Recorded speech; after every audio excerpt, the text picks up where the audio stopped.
Praise the lord.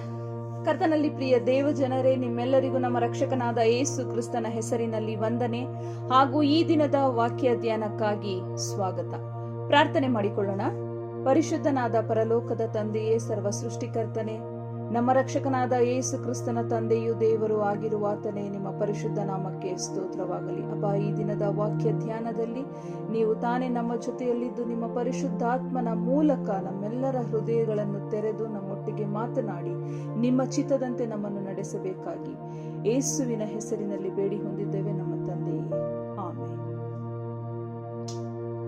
ಕರ್ತನಲ್ಲಿ ಪ್ರಿಯರೇ, ಯೇಸು ಕ್ರಿಸ್ತನನ್ನು ಪ್ರೀತಿಸುವ, ಆತನನ್ನು ಹಿಂಬಾಲಿಸುವ ಮತ್ತು ಈ ಲೋಕದಲ್ಲಿ ಆತನವರಾಗಿ ಬಾಳುತ್ತಿರುವ ನಮ್ಮೆಲ್ಲರ ಜೀವಿತದಲ್ಲಿ ಕರುಣೆ ಎನ್ನುವುದು ಬಹಳ ಪ್ರಾಮುಖ್ಯತೆಯನ್ನು ಹೊಂದಿದೆ. ಹೌದು, ನಾವು ಕರುಣೆ ಎನ್ನುವ ಈ ಗುಣವನ್ನು, ಸ್ವಭಾವವನ್ನು ಹೊಂದಿರಲೇಬೇಕು. ಯಾಕಂದ್ರೆ ನಮ್ಮನ್ನು ಸೃಷ್ಟಿಸಿ, ರೂಪಿಸಿ, ಪ್ರೀತಿಸಿ, ತನ್ನ ರಕ್ತವನ್ನು ಸುರಿಸಿ, ಪ್ರಾಣ ತ್ಯಾಗ ಮಾಡಿ, ಪುನರುತ್ಥಾನವಾಗಿ ಎದ್ದು ನಮ್ಮೆಲ್ಲರನ್ನು ಕೈ ಹಿಡಿದು ನಡೆಸುತ್ತಿರುವ ದೇವರು ಸಹ ಕರುಣಾಮಯಿ ತಂದೆಯಾಗಿದ್ದಾರೆ. ಹಾಗಾಗಿ ಆತನ ಮಕ್ಕಳಾಗಿರುವ ನಮ್ಮಲ್ಲಿ ಆತನ ಸ್ವಭಾವವು ಇರಲೇಬೇಕು. ಯಾಕೆ ಅಂದ್ರೆ ನಮ್ಮ ತಂದೆಯಾದ ದೇವರು ಪಾಪಿಗಳಾದ ನಮ್ಮನ್ನು ಕರುಣಿಸಿ, ಕೃಪೆ ತೋರಿಸಿ, ಕ್ಷಮಿಸಿದಂತೆ ನಾವೂ ಸಹ ಇತರರನ್ನು ಕರುಣಿಸಿ ಕ್ಷಮಿಸಬೇಕು. ಇದು ನಮ್ಮೆಲ್ಲರ ಜೀವಿತದಲ್ಲಿ ತಂದೆಯಾದ ದೇವರ ಚಿತ್ತ.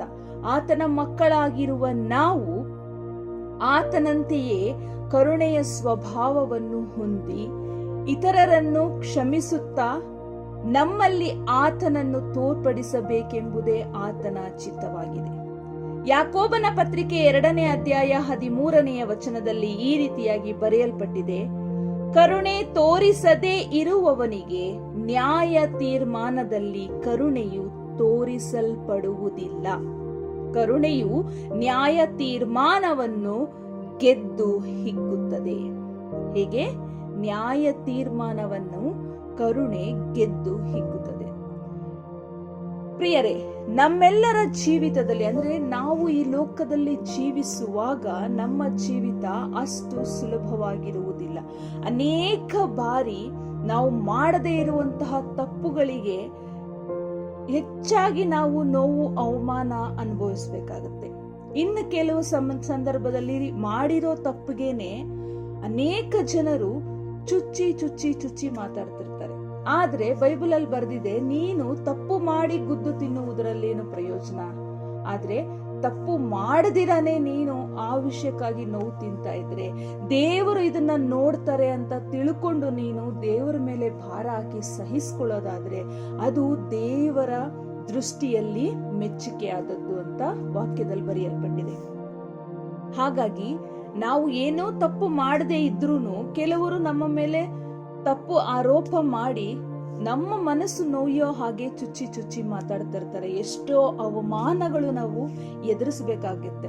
ಹಾಗಿರುವಾಗ ಆ ರೀತಿಯಾಗಿ ನಮಗೆ ವಿನಾಕಾರಣ ನೋವು ಕೊಟ್ಟಂತವರನ್ನು ಸಹ ನಾವು ಮುಖ್ಯವಾಗಿ ಕ್ಷಮಿಸಬೇಕು ಅನ್ನೋದೇ ದೇವರ ಚಿತ್ತ. ಅದಕ್ಕಾಗಿಯೇ ನೀವು ಕರುಣೆಯುಳ್ಳವರಾಗಿರ್ರಿ ಅಂತ ಬರೆಯಲ್ಪಟ್ಟಿದೆ. ಯಾಕಂದ್ರೆ ದೇವರ ದೃಷ್ಟಿಯಲ್ಲಿ ನೀತಿವಂತರು ಇಲ್ಲ, ಒಬ್ಬರಾದ್ರೂ ಇಲ್ಲ. ನಮ್ಮ ದೃಷ್ಟಿನಲ್ಲಿ ಇನ್ನೊಬ್ರು ಪಾಪಿಗಳಾಗಿ ಕಾಣಬಹುದು, ಆದ್ರೆ ದೇವರ ದೃಷ್ಟಿನಲ್ಲಿ ನಾವು ಅದೇ. ದೇವರು ನಮ್ಮನ್ನ ಕ್ಷಮಿಸದೆ ಹೋದ್ರೆ ನಮಗೆ ಆತನ ಕರುಣೆ, ಕೃಪೆ ಸಿಗೋದಿಲ್ಲ. ಹಾಗಾಗಿ ಆತನು ನಮ್ಮನ್ನ ಹೇಗೆ ಕರುಣಿಸ್ತಾರೋ ನಾವು ಸಹ ಇತರರನ್ನ ಕರುಣಿಸಬೇಕು, ಕ್ಷಮಿಸಬೇಕು, ಪ್ರೀತಿಸಬೇಕು ಅನ್ನೋದೇ ತಂದೆಯಾದ ದೇವರ ಚಿತ್ತ.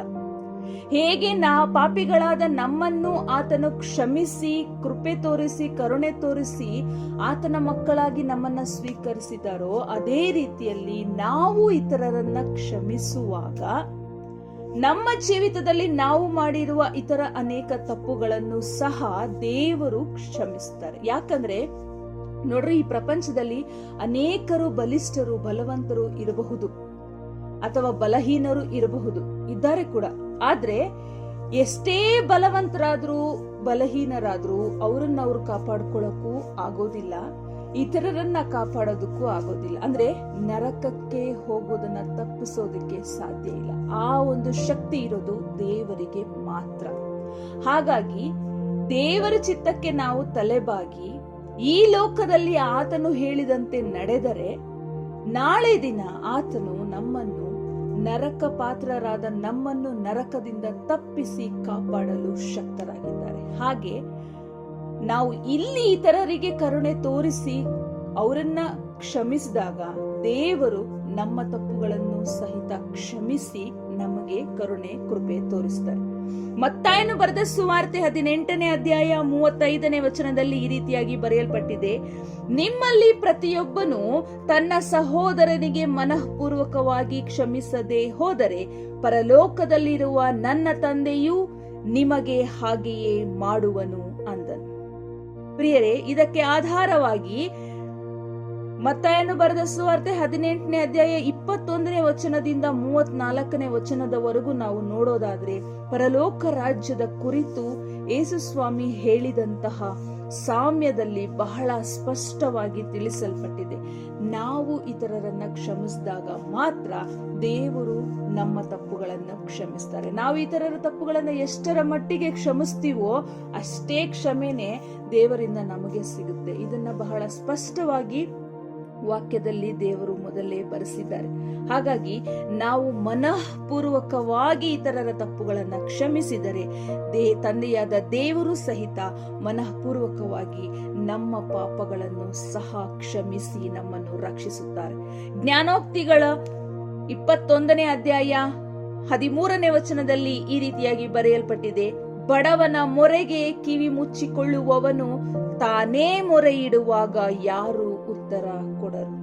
ಪ್ರಿಯರೇ, ಈ ಲೋಕದಲ್ಲಿ ನಾವು ಬಡವರನ್ನು, ಅನಾಥರನ್ನು, ವಿಧವೆಯರನ್ನು ಕರುಣಿಸಬೇಕು, ಅವರಿಗೆ ದಯೆ ತೋರಿಸಬೇಕು, ನಮ್ಮ ಕೈಲಾದಷ್ಟು ಸಹಾಯ ಅವರಿಗೆ ಮಾಡಬೇಕು ಅನ್ನೋದು ದೇವರ ಚಿತ್ತ. ಹಾಗಾಗಿ ನಾವು ಅವರ ಅವಶ್ಯಕತೆಗಳಿಗೆ ಸ್ಪಂದಿಸೋದಾದ್ರೆ, ಇತರರು ಮಾಡಿದ ತಪ್ಪುಗಳನ್ನ ಕ್ಷಮಿಸಿ ನಡೆಯೋದಾದ್ರೆ ಅದೇ ರೀತಿಯಾದಂತಹ ಕೃಪೆ, ಕ್ಷಮೆ, ಕರುಣೆ ದೇವರಿಂದ ನಮಗೆ ಸಿಗುತ್ತದೆ. ಪ್ರಿಯರೇ, ದೇವರ ಜೀವವುಳ್ಳ ವಾಕ್ಯಗಳ ಮೂಲಕ ದೇವರು ನಮಗೆ ಮೊದಲೇ ತಿಳಿಸಿ ಇರುವ ಪ್ರಕಾರವೇ ನಾವು ನಡೆದುಕೊಳ್ಳಬೇಕು.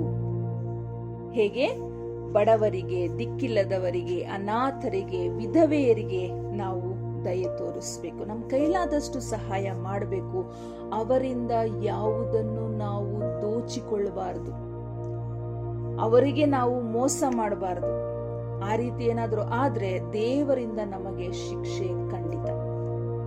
ಕರ್ತನಲ್ಲಿ ಪ್ರಿಯರೇ, ಹಾಗಾಗಿ ದೇವರ ಮಾತಿಗೆ ಕಿವಿಗೊಟ್ಟು ನಾವು ತಲೆಬಾಗಿ ನಡಿಬೇಕು. ಒಂದು ವೇಳೆ ತಲೆಬಾಗಿ ಅದರಂತೆ ನಡೆಯುತ್ತಿರುವುದಾದ್ರೆ ಅದರಲ್ಲಿ ನಮ್ಮ ಸ್ವಾರ್ಥ ಎಷ್ಟಿದೆ ಅನ್ನುವಂಥದ್ದನ್ನ ನಮ್ಮನ್ನ ನಾವು ಪರೀಕ್ಷೆ ಮಾಡ್ಕೊಳ್ಬೇಕು.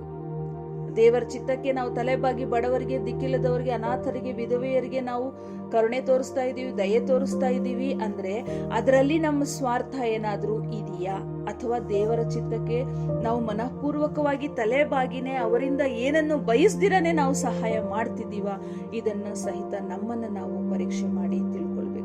ಕರ್ತನಲ್ಲಿ ಪ್ರಿಯರೇ, ಯೋಬನ ಪತ್ರಿಕೆ 22ನೇ ಅಧ್ಯಾಯ 6ರಿಂದ 11ನೇ ವಚನದಲ್ಲಿ ನಾವು ನೋಡೋದಾದ್ರೆ, ನೋಡು, ನಿನ್ನ ಸಹೋದರನಿಂದ ಸುಮ್ಮನೆ ಒತ್ತೆಗಳನ್ನು ತೆಗೆದುಕೊಂಡಿದ್ದಿ, ಬೆತ್ತಲೆಯವರ ಬಟ್ಟೆಯನ್ನು ಸೆಳೆಕೊಂಡಿದ್ದಿ, ಬಳಲಿದವನಿಗೆ ನೀರು ಕೊಡದೆ, ಹಸಿದವನಿಗೆ ಅನ್ನವಿಕ್ಕದೆ ಹೋಗಿದ್ದಿ. ಬಲಿಷ್ಠನಾದರೆ ದೇಶವೇ ಅವನದು, ಅಲ್ಲಿ ಸನ್ಮಾನ ಯೋಗ್ಯನಾಗಿ ವಾಸಿಸತಕ್ಕವನು ಅವನೇ. ನೀನು ವಿಧವೆಯರನ್ನು ಬರಿಗೈಯಾಗಿ ಕಳುಹಿಸಿ ಬಿಟ್ಟು ಅನಾಥರ ಕೈಗಳನ್ನು ಮುರಿದಿದ್ದಿ. ಆದ ಕಾರಣ ಬೋನುಗಳು ನಿನ್ನ ಸುತ್ತಲೂ ಕಾದಿವೆ. ಪಕ್ಕನೆ ಉಂಟಾಗುವ ಭಯವು ನಿನ್ನನ್ನು ತಲ್ಲಣಗೊಳಿಸುತ್ತದೆ. ಇದಲ್ಲದೆ ಮುಂಗಾಣದ ಕತ್ತಲೂ ಜಲಪ್ರವಾಹವು ನಿನ್ನನ್ನು ಆವರಿಸಿರುತ್ತವೆ. ಪ್ರಿಯರೇ, ಈ ಒಂದು ಕೆಲಸಗಳನ್ನ ನಾವು ಹೃದಯಪೂರ್ವಕವಾಗಿ ಮಾಡೋದಾದ್ರೆ ಮುಂದೆ ನಮಗೆ ಆಗುವಂತಹ ಎಲ್ಲ ಕೇಡಿನಿಂದ ದೇವರು ತಾನೇ ನಮ್ಮನ್ನ ರಕ್ಷಿಸ್ತಾರೆ. ಇಲ್ಲ, ದೇವರ ಮಾತಿಗೆ ನಾವು ವಿಧೇಯರಾಗೋದಿಲ್ಲ ಅಂತ ಆತನ ವಾಕ್ಯಕ್ಕೆ ನಾವು ವಿರೋಧವಾಗಿ ನಡೆಯೋದಾದ್ರೆ ನಮಗೇ ಗೊತ್ತಿಲ್ಲದಂತೆ ನಮ್ಮನ್ನು ನುಂಗುವಂತಹ ಅಪಾಯ ನಮ್ಮ ಸುತ್ತಲೂ ಸುತ್ತುಕೊಂಡಿರುವುದಂತೂ ಖಚಿತವಾಗಿದೆ. ಆದುದರಿಂದ ಪ್ರಿಯರೇ, ದೇವರ ಮಾತಿಗೆ ಕಿವಿಗೊಟ್ಟು ಕರುಣೆಯುಳ್ಳವರಾಗಿರ್ರಿ. ದೇವರಿಂದ ಅಂತ್ಯದಲ್ಲಿ ಕರುಣೆಯನ್ನು ಪಡೆಯುವವರಾಗಿರಿ. ದೇವರ ಕೃಪೆ ಕರುಣೆ ನಮ್ಮೆಲ್ಲರ ಜೊತೆಯಲ್ಲಿ ಸದಾ ನಿತ್ಯ ನಿರಂತರವಾಗಿರಲಿ. ಆಮೇಲೆ